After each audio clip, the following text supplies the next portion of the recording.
All rise. The field of the District State of Florida is now in session. Honorable Thomas B. Wyatt, Judge, presiding. All presenting cases from this court. On your good intention, you shall be heard. God save the United States of America, the state of Florida, and its honorable court. Please be seated. Morning. I don't do this very often. He's paying homage to our newer judge. Does it say Jacobus down there? I hope it did. That would have been a slight order if you said. All right, good morning. Let me introduce the panel to you. Again, I'm Judge Sawaya. To my right is Judge Orfinger. To my left is Judge Jacobus. And we have 5 cases on the docket for this morning. I'll announce that the case of Kaskanet versus Allen has been continued, so if you're here for that case, you can leave. And we'll take the cases in the order that they appear on the docket. We'll take a break, unless something unforeseen happens. We'll probably take a break after the Connie case. So we'll go through the first 3. If you have any electronic devices, telephones, anything like that, please turn them off so that we're not interrupted during the course of the oral argument. We have all civil cases this morning, so each side will be allotted 20 minutes. If the appellant wishes to reserve any time for rebuttal, let me know. We have a clock on the podium that will assist you in keeping time. If it's not working, let me know, but we think that it is working properly this morning. So with that, we'll begin with the first case of Trevino versus Mobley.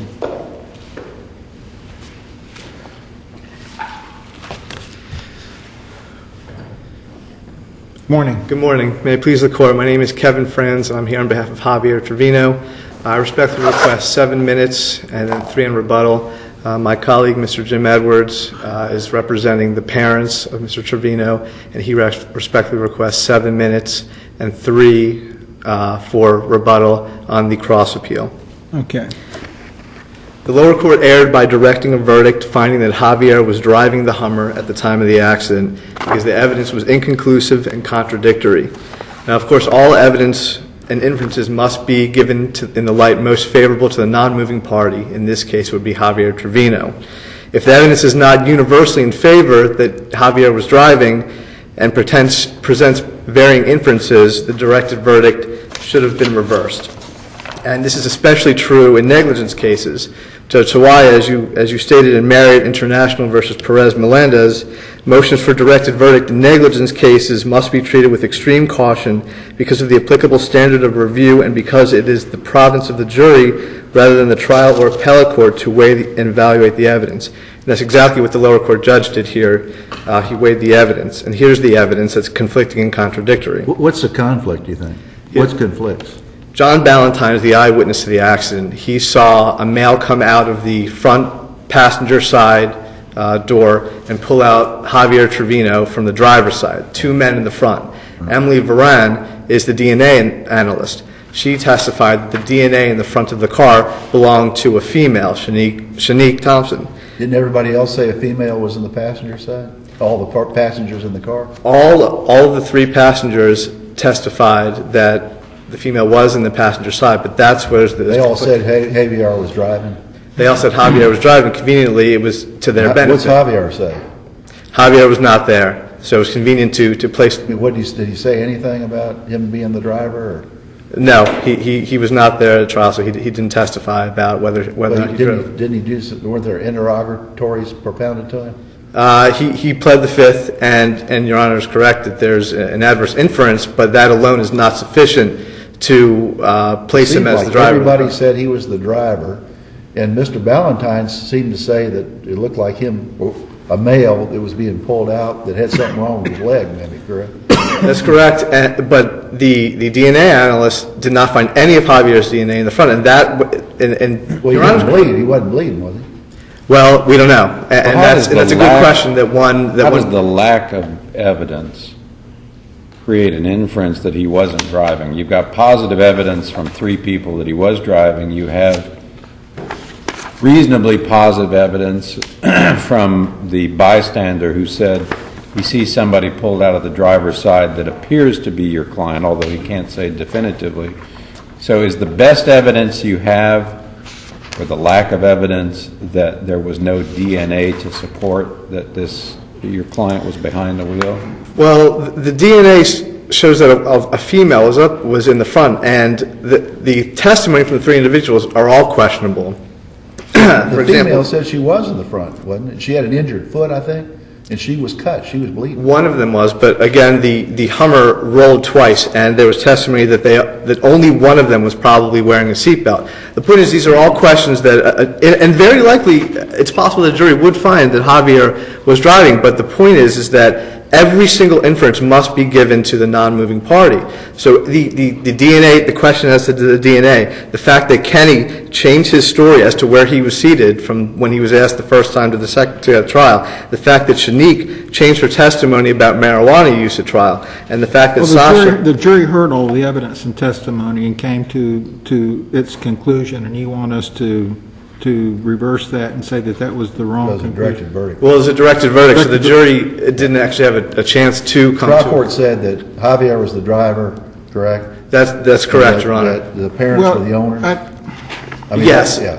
But the point is, like Your Honor said, in negligence cases, it's not universally in favor that he was the driver because of the conflicting evidence of the DNA analyst and of John Ballantyne. I thought the jury didn't make any finding at all as to who was driving. No, Your Honor. That's the problem, is that they didn't have, and they very well have found that Javier was driving, but they didn't have the opportunity. And as Your Honor stated in Marriott International, so the jury just went to the damage issue then. Right. That's correct, Your Honor, and that's... Well, help me out here. I'm still having a hard time seeing where the conflicting evidence theory comes in, because you've got three passengers that say Javier is driving. You've got, and admittedly, one of the passengers had apparently given some inconsistent story earlier and fesses up at trial, apparently. And you've got, the bystander. And you've got female DNA in the front seat, which isn't inconsistent with the idea that your guy's in the front seat. I mean, it's consistent with the idea that there's a female, but I don't know if you can put 2 or 3 people in the front seat of a Hummer. I've never been in one, but I mean, the idea that there could be more than one person in the front seat of the Hummer doesn't seem to be inconsistent with the idea. Plus, you've got the idea that this is his parents' car. Only he had permission to drive it. I mean, there are other bits of evidence, and it seems to me like you've got this fairly significant body of evidence, and you've got this little theory, and I really think it's a theory of evidence. I'm having a hard time understanding where the real evidence is that anyone other than Javier was driving. Well, the inconsistency is that the eyewitness... somebody at a gas station, too, that right before the accident that identified... They stopped at a 7-Eleven. Yeah, that was it. They tried to buy a blunt, right? They tried to buy... Beer. I don't know if about a beer, but a cigar. And that was... I don't know if I'll have enough time to get into that. But didn't the person at the 7-Eleven identify him as a driver? She did. She saw two men walk out and one get in the driver's seat, which was Javier. But the conflicting evidence is that the eyewitness testified 2 men were in the front. The DNA shows that a woman was in front. That alone is an inference of that. Is that there's conflicting testimony that someone else may have been the driver. Now, again, you're right. Javier may have been the driver, but these discussions that we're having is exactly what a jury would have with one another to say, well, does the DNA evidence, is that sufficient? I don't know. A lot of the other witnesses testified that Javier was driving, but the other witnesses, one of them changed his testimony. One of them said that he was sitting somewhere other than where he was sitting, and one of them said that bodies could have shifted in the role, and that's the point of this, is that... And of course, it would have been very easy to create an issue if Javier had actually showed up at his own trial. That's correct. He was not there, and the inferences of what he pled the Fifth are taken against him. Judge, I anticipated on being able to argue that the punitive damages should not be awarded. Well, the verdict form specifically says, found that Javier Trevino was under the influence of alcohol or drugs at the time of the incident to the extent his normal faculties were impaired, and the jury answered yes.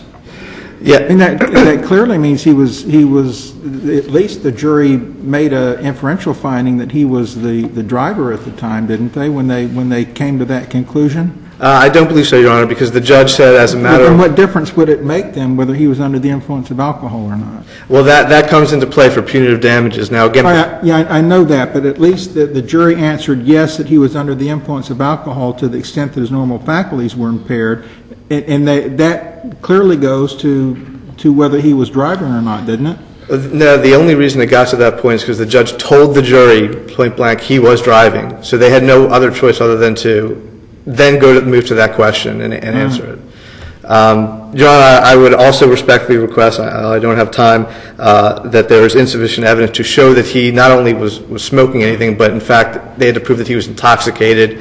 And as to the fleeing the scene of the crime, none of the evidence shows that he intended to flee. In fact, he badly broke his leg. He was pulled out of the car. There's no evidence that he was He wasn't there when the police got there, was he? I'm sorry? He wasn't there when the police got there, was he? He wasn't there, but he was being dragged all over the place. There's no evidence that he intended to leave. I mean, these What people about got this on their cell idea- phones and got somebody to come and get them right away, didn't they? They flagged somebody down who Yeah. came to get them. They wanted to get out of there. What about this idea that they have a discussion that if he's going to the hospital, it needs to be outside of Orange County? Judge, I think there was some testimony as to that, but none that he actually told anyone, gave instructions to anyone. And I don't know that really pertains to his behavior during the time of the accident. Again, anything that occurs after the accident does not relate to I agree. punitive damages. You don't think the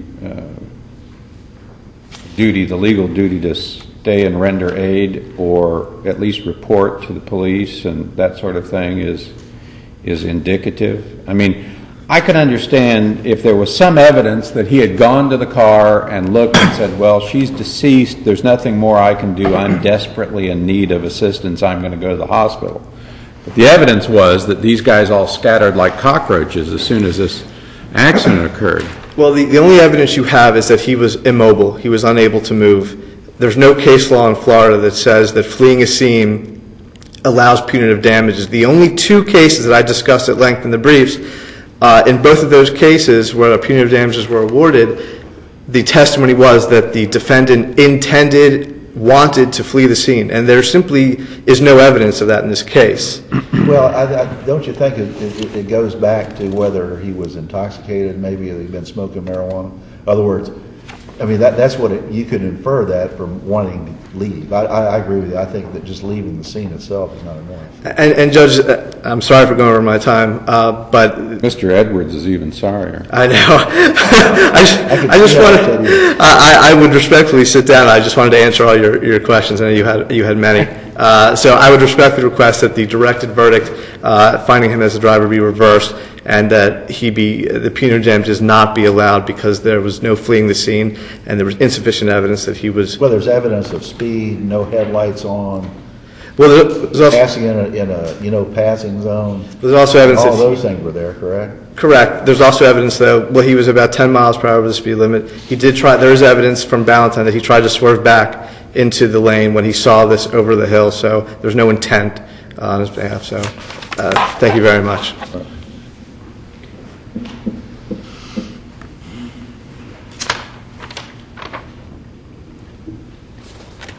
Good morning. I have the pleasure to represent the parents, Maria and Joel Trevino. Dennis O'Connor was trial counsel below. The case was tried in 3 phases. First phase was whether there was negligence and could punitive damages be awarded. Second phase was the amount of punitive damages. And the third phase was going to be whether the parents could be held liable for negligent entrustment. The trial judge directed a verdict against the plaintiffs on that claim. That's what I'm here to address. That's the cross appeal. The cross appeal. Right. Judge, it kind of reminds me of 2 different things, the way the plaintiffs have laid out their brief. It kind of reminds me of the Christmas card where it has Joyous Noel, Feliz Navidad, all the different kind of ways of saying Merry Christmas. It reminds me of Paul Simon's song. Well, the trial court basically said that these were 2 concurrent causes of action and one of them had to go. Is that right?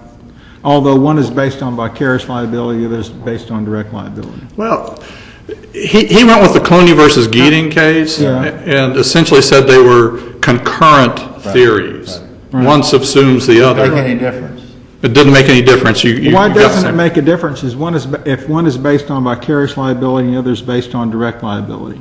Well, if it were that case, Judge, and if there weren't 324.021 9B, which I'll just call the statute so I don't run out of time saying it again. Right. Judge, in that case, the statute very clearly says one thing, and that is if you are a natural person, which my clients were, who lent their vehicle, which they did, to a permissive user, and at that point you are liable for the operation of the vehicle or the acts of the operator in using that vehicle. That covers everything that happened. We're talking about 324.021 9B3? Yes, sir. Well, it also says that nothing in that paragraph shall be construed to affect the liability of the owner for his or her own negligence. Yes, that's right, it does. Well, isn't it his or her own negligence if they negligently entrust an automobile to a person, to a person that they know is an unsafe driver, or that they know is going to go out and cause an accident, or that they should know is going to go out and cause an accident? Isn't that direct negligence, their own negligence?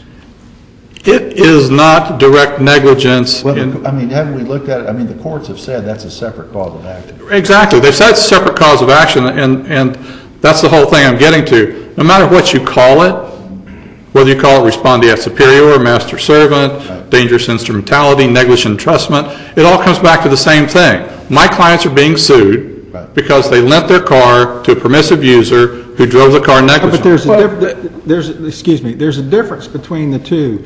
Negligent entrustment requires a separate element. It requires that you knew or should have known that when you gave the person the car, that the person was going to likely to go out and cause an accident. That's not an element that you need to establish liability based on vicarious liability. No, but under the dangerous instrumentality doctrine. Right, Judge, but the legislature did a comprehensive revision of the dangerous instrumentality doctrine in enacting this statute. They limited the liability exposure, number one, but it doesn't say in the statute if you carefully lend it, if you lend it to a good driver. It says anybody who lends their car to... What does the statute mean when it says his or her own negligence? Judge, I think that would be truly direct negligence, where you take out the other party's negligence, such as negligent maintenance. The Clooney versus Geating case talks about if you had a truck and didn't maintain the brakes, and the driver didn't know that and ran over somebody because he couldn't stop, that's direct negligence. Anytime you have to argue that... Well, let me ask it again. Is it direct negligence for someone to either knowingly or should have known to give their car to a person that they know is a dangerous driver or is intoxicated or they know is likely to go out and cause an accident? Isn't that direct negligence? It's not according to the statute, Judge, and the reason I say that is it requires... Okay, go ahead. Well, Judge, it doesn't say direct negligence in the statute. It says for his or her own negligence, and separates that out apart from the other phrase, and that is anytime you lend your car to anybody, you are responsible for their action, the operation of that vehicle. And it doesn't, anytime you have to come back and say, because he drove the car negligently in order to connect the dots, then you're back under the first section there of the statute. And under that first section of the statute, the liability is limited. And liability is not done away with. The Graves Amendment, which is somewhat similar, it's a total immunity from suit.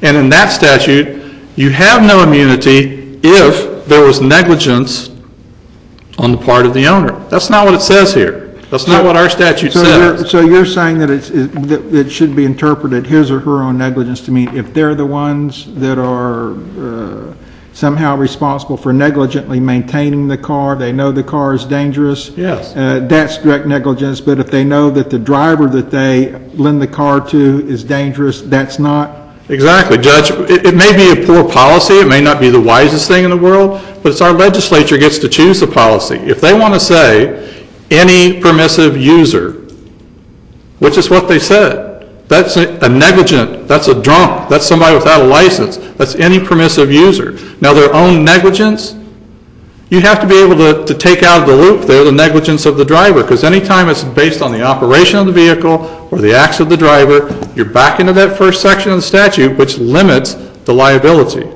Looks like I have 1 minute and 55 seconds left, Yep. which I'll save for rebuttal if I may. All right. Thank you very much.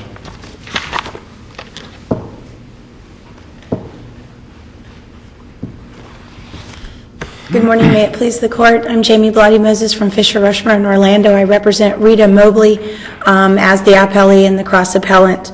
I'm not sure where the court would like me to pick up. I can respond to the inconclusive DNA evidence with respect to the directed verdict. All I would submit is that the... Why don't you kind of focus on negligent entrustment? Yeah, I was I thought you interested might in ask that that. too. That was my primary focus in this case. Correct. The statute, in my opinion, does not limit the owner's negligence to negligent maintenance, or else it would have said that. It doesn't limit it to what just fits in this Statute doesn't case. apply if there's direct negligence on the part of the owner, is that what you think?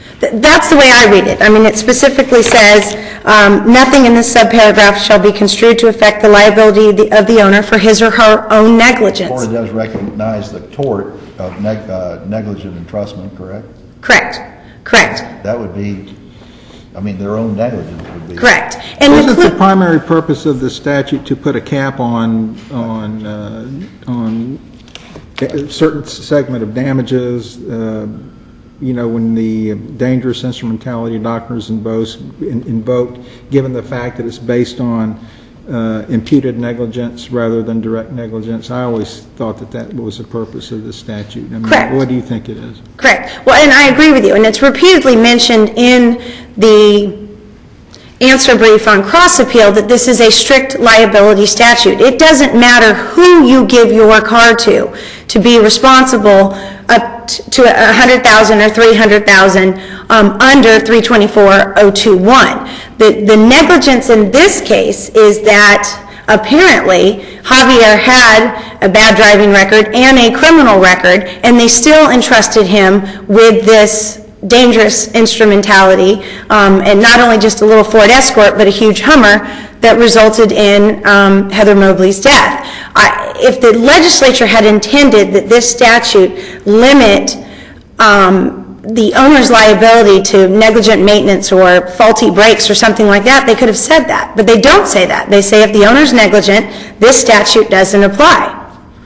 And the reason why Clooney doesn't apply and why the trial court improperly applied it is Clooney was an employer-employee situation. This is not a parent-child.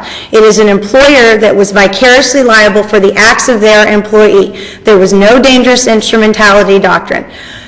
Back when Clooney was decided, you could be liable for the damages and punitive damages. And the court in that case decided, since we do not believe there is a factual basis for punitive damages, there is no need to get into the negligent hiring evidence. That's all that case stood for. It had nothing to do with a cap due to the dangerous instrumentality doctrine. It by no means ruled out a negligent entrustment case in a situation such as ours, because we don't have an employer-employee. The Trevinos are not responsible for Javier other than the dangerous instrumentality statute and their own negligence if they committed negligence. What about the damages? Would the damages be the same for negligent entrustment and imputed negligence based on the dangerous instrumentality doctrine? Wouldn't the damages be the same, and would it be a double recovery? No, sir. It was always Mr. Paul's contention down below that Rita Mobley's damages were established at the $5 million, and that the third phase of the trial was simply going to be an apportionment of liability between Javier and his parents, and if there was any on Mr. and Mrs. Trevino, their responsibility would be above the cap that they were limited You're saying to. that was specifically agreed to before the trial? Well, that's all Mr. Paul ever argued, and that's why he asked for a trifurcation, was that so that this allegedly prejudicial information would not get into the first two phases, and that her damages would be established, and that the third phase would simply be about apportionment. How would you, as a practical matter, if we had gotten to the third phase of the trial, how would the jury allocate damages or apportion liability, I mean, between, if they concluded Javier, or the trial court concluded Javier was responsible for the accident. So how do they apportion the liability between Javier, the allegedly impaired driver, and the parents allegedly entrusting their car to a young man who's apparently not a very good driver? I'm having a hard time understanding how the jury goes about making that calculation. Well, I can't presume to speak for what a jury would do, but a jury could... Just in theory. A jury could envision, I mean, we have employers that are found liable in some part for letting their employee get in a situation where they do something wrong. A jury could say the parents are 50% responsible because they're letting their son, who obviously has criminal activity and poor driving history, take this huge, monstrous car on the road, and look what happened. And, maybe the jury says, if you parents had just exercised some restraint and not let your son use your car, we wouldn't be here today. I mean, I really don't know. I could see them splitting the baby 50-50. I mean, I really don't know. I'm trying to understand logically. I mean, what sort of instruction do you tell the jury? How they're supposed to, I mean, if the damages, if the negligence that they're trying to apportion is what caused the accident that resulted in the loss and death and financial loss to the family, how do they apportion that? I mean, it seems to me that you've got the same problem here when you have the lawsuit involving, say, negligent security. The mugger is always 100% responsible for beating up the person that gets mugged in the parking lot, but the mall's, their liability is different. Correct. And I'm trying to understand, just in a theoretical context, if we were to send the case back, what is it that the jury is supposed to do? How do we logically tell them how to apportion fault here? Well, I mean, I would think a jury would get an instruction on negligent entrustment, and then the verdict form would just ask them, were Mr. and Mrs. Trevino negligent in whatever the definition of negligent entrustment is? Let's assume they Second say question yes. would be, what portion of the damages are they responsible for negligently entrusting the vehicle to Javier Trevino? Well, but other than just a wild guess, I mean, how do we give them some framework for making that determination? I mean, if the argument is they lit the match that caused they lit the candle and Mrs. Brown's cow kicked it over and caused I mean that can go forever and ever. I mean, you could sue General Motors for making a Hummer.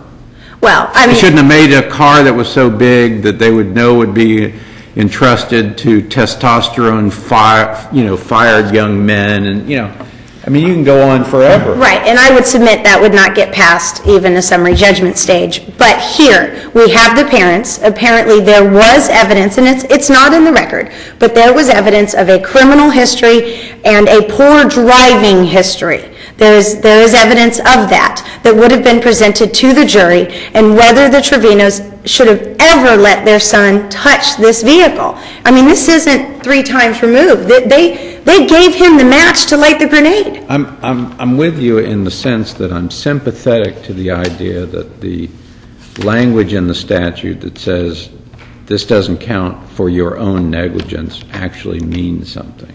Correct. What I'm trying to understand is, how do we give the jury some guidance other than kind of looking at it and just pulling a number out of the air? Well, I mean, and maybe I'm wrong, Judge Orfinger, but I'm thinking of a negligent security case, and I'm thinking of the instructions that are given in negligent security cases. And other than giving definitions and asking for the causal relationship, I don't recall any instruction saying, well, if you find his criminal record or driving record was really, really bad, it's 75% on the parents. I don't recall any instructions going so far as to suggest a number to a jury. I think we give them the law, we give them the facts and circumstances, and they apply those facts and circumstances following the instructions, and they may, Judge Orfinger, say 0. Your argument is essentially, but for the parents giving him the car, the accident wouldn't have happened. It's what they were driving that night. It's So, I mean, how do they avoid 100% liability? And if the jury says they're 100%, what does that leave Javier? He has the punitive damage claim. So your feeling is that a jury could come back and say that they're 100% liable for the ordinary negligence, and that Javier, who obviously, I mean, if anybody's liable in the truest sense of the word, Javier is the one that was, right. at least almost everybody in the room, I think, thinks that Javier was probably behind the wheel, but... Yes. Your Honor, that happens in negligent security cases, other negligent entrustment cases. I mean, it does happen. I don't know... Negligent security cases are different because you got an intentional wrongdoer versus a negligent wrongdoer. Okay. If the parents were found 100% responsible, wouldn't they then have some sort of cause of action against the driver for contribution or indemnity or something like that? I think that could be argued. But the other question I had is, I kept thinking that there was a jury finding that this guy was the driver, and I was obviously wrong in that. But then that leads me to wonder, why would the trial court direct a verdict rather than just simply let the jury decide all the issues as to who was driving and that sort of thing?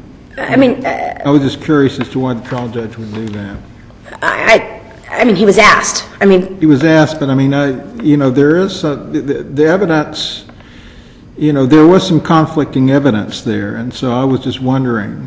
He was asked, and he apparently thought that he was doing the right thing. But right. I would have thought that the trial judge would have just let it go to the jury rather than direct a verdict. Well, and I understand the standards on a directed verdict motion. However, even the evidence that is being offered to suggest there's a conflict, it's been admitted as being inconclusive.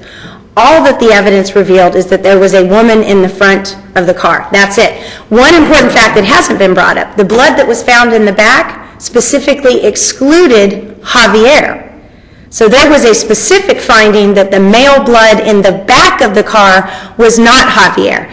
So if, as it's been suggested, that the left broken leg was bleeding, if it was, you would think some of his blood would have been found in the back, and it was not. He has been excluded from the back of the Hummer, which I think is very important. All that this blood evidence reveals is that he had not spurted blood anywhere on the car while he was in the driver's seat. I don't think there is, as Judge Sprinkle said, a shred of evidence that anyone other than Javier Trevino was driving. I mean, he's dragged out of the seat. The 7-Eleven gal sees him get in. Shanique says he's there. Sasha says he's there. And Kenny says he's there. The only person we haven't heard is from Charlie or Manuel, whichever name he goes by.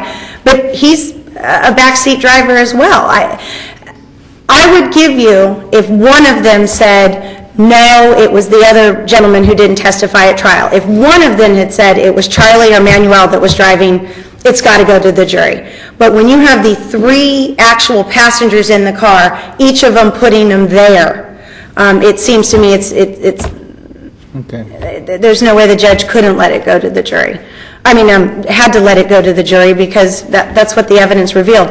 I would like the court to know that with respect to the negligence of the driver, both parties conceded that. Once the judge said, I'm going to grant a directed verdict that Javier is the driver, Mr. Paul then moved for a directed verdict as to the negligence of the driver, and both parties said, I have no response to that. So the negligence of the driver, whoever it was completely conceded. Going back to the statute that talks about his or her own negligence, and we're talking about, negligent entrustment as opposed to vicarious liability in the dangerous instrumentality doctrine. Are you saying that can only be a separate finding as to the negligent entrustment only to allow the jury to allocate the percentage of damages in the case? Would there ever be a case where you could have a jury finding one amount of damages on the vicarious liability count and then another amount of damages for the negligent entrustment? You know, Your Honor, I really haven't thought that through. I was just representing to you that was, because the argument was made below, are we going to have another trial and get a whole nother set of damages for Ms. Mobley? And Mr. Paul had said no. In this particular case, it was, I guess it was worked out before trial, or it was stipulated, or somehow Right. it was determined that that's not going to be the case, but I was wondering, could it be the case?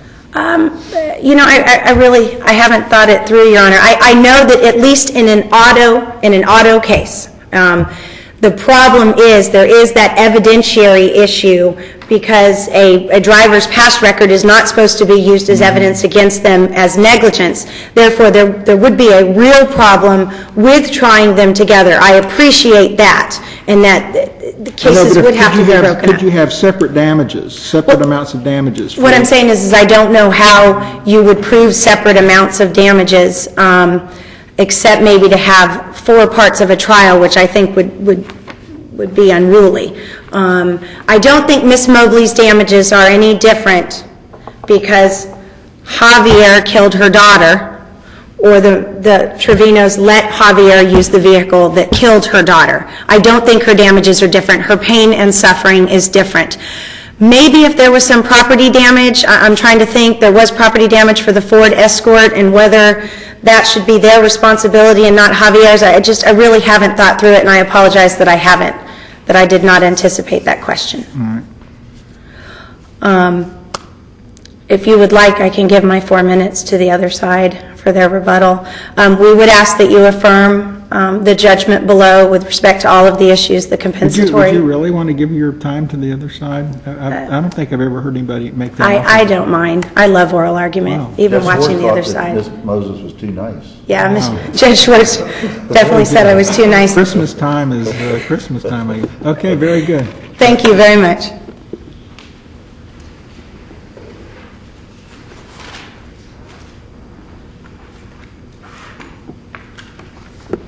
Okay, it didn't repeat, but you had a couple minutes left. Yes, I I'll give you a think I couple had minutes about a more minute and a for- half, Judge, and based on her generosity, so. that'll be great. Judge Orfinger, the thing that you were trying to wrestle with of how in the world do you have this third phase of the case where it's only negligent entrustment. The only person or the only people who could be held liable for negligent entrustment were my clients, the parents. Javier Trevino couldn't be held responsible for negligent entrustment. So how do you deal with all this stuff? I know the legislature passes a statute that says exactly what 324 says. How do you deal with it if it's maintenance? If you deal with it maintenance, then I think you have a point. You can say, well, look, Javier was speeding, but he could still have gotten the car under control if the brakes had worked. You could have expert testimony about that. That's how you could deal with that, Judge. So I think you're really back to the situation of what are they being held responsible for? They're being held responsible because he was negligent. He drove the car negligently. He crossed the line. And when I say he, I'm not conceding Javier was driving. Well, what's wrong with an apportionment of damages based on negligent entrustment? Obviously, there's direct negligence on the part of the parents because they knew they shouldn't have given the car to a dangerous driver, and then there's a dangerous driver that went out and actually caused the accident. I mean, what's the problem with apportioning the amount of damages each is responsible for? It's totally speculative. What is the basis for doing that? How do you figure out what part of the damages or what part of the accident was related to the parents? I mean, Ms. Moses got up here and said they could be held 100% responsible, and the legislature says that's ridiculous. That's ridiculous. Here's what they can be held responsible for: $100,000 per person, $300,000 per accident, $50,000 for property damages. That's what the Florida legislature said. The legislature is basically concerned about establishing some caps on damages based on vicarious liability when there was no direct negligence on the part of the person that actually owned the automobile. Isn't that basically why they enacted that statute? That's what some of the early discussion was, for sure. But if they had wanted to do exactly that, they would have enacted the language of the Graves Amendment, 49 U.S.C. 30106, which says, and that's a complete immunity if there is no negligence on the part of the owner. That Anytime, statute, the problem I have is, you know, the juries used to apportion fault all the time based on comparative negligence and all sorts of situations, and I'm having a difficult time understanding why they wouldn't be able to do it in a negligent entrustment case when the jury is asked to do it. I mean, they used to apportion fault and damages and joint and several in a lot of different situations. well, in a lot of situations, you can kind of look at it and figure something out with some basis in the facts. Well, here With you somebody have going, the basis that there was a driver that actually caused the accident, and there was the parents that were a cause of the accident because they loaned their car to the dangerous driver in the first place. well, but how does that lead to splitting up the liability, Judge? That's the problem I have. If you got somebody who's driving 100 miles an hour and somebody 50 miles an hour and they run into somebody, you can kind of go, well, this guy was going twice as fast, he has twice as much responsibility. Well, but Mr. Edwards, Yes. you seem to concede that if the parents, for example, had given Javier a car that they knew had faulty brakes, Javier then goes out and gets drunk or whatever and causes an accident. You seem to concede, if I understand you correctly, that the parents could be on the hook in that case for negligent entrustment. Yes. I don't know why, and the jury would be required then to apportion fault between the parents giving Javier the bad car and Javier's independent act of getting drunk and being a bad driver. How is the apportionment requirement that the jury is asked to perform there any different if the negligence is, instead of giving him a car that's got bad brakes, if you loan me your car and you know at the time that you do it I'm knee walking drunk and I go out and run over somebody 2 blocks from the courthouse. I mean, it seems to me that, and I don't know how they would do it, but it seems to me that the calculus that the jury would be required to go through to apportion the damages isn't really going to be any of the same. I mean, I think it's probably reading some tea leaves, but you seem to think one of them is okay, the other one isn't, and I'm having a hard time understanding why either both of them aren't okay or neither of them are okay. Judge, when you get the bad car, you can at least have something for the jury to talk about in terms of, yeah, he was speeding, but if he had good brakes, he could have stopped in time. I mean, in this case, he cuts back over into his lane as soon as he sees the headlights. So if the reason he wasn't able to stop was because of the bad brakes or wasn't able to get over because of the bad brakes, I know it's never scientific when you have a bad brakes or a bad situation where the guy can't control his car or some other form of comparative negligence. But I don't know how in the world the jury is supposed to, on a reasonable basis, split it up. They could come back, and we've heard it argued here, they could come back 100% for Javier being at fault. They could come back 100% at fault against the parents. And that is total speculation. And that's what the legislature sought to avoid is, that's silly, we're not going to do that. We're going to cap this liability here anytime the liability springs out of the negligence or the operation of the vehicle. If it's the maintenance, negligent maintenance, failure to repair, that's what that other sentence means. It can't mean anything else. If it meant that you had the limited liability only where you carefully entrusted it, only where it was to a good driver, only where the driver was not at fault, that would never come into play. They would have said that. They would have said it like they did in the Graves Amendment, and they did not do that. With regard to the issue you raised of, the parents knew he was knee walking drunk, that's not the facts. I was using that as a hypothetical. I understand. But I'm just saying that's not the facts here, and in terms of who was driving the vehicle at the time, it's not.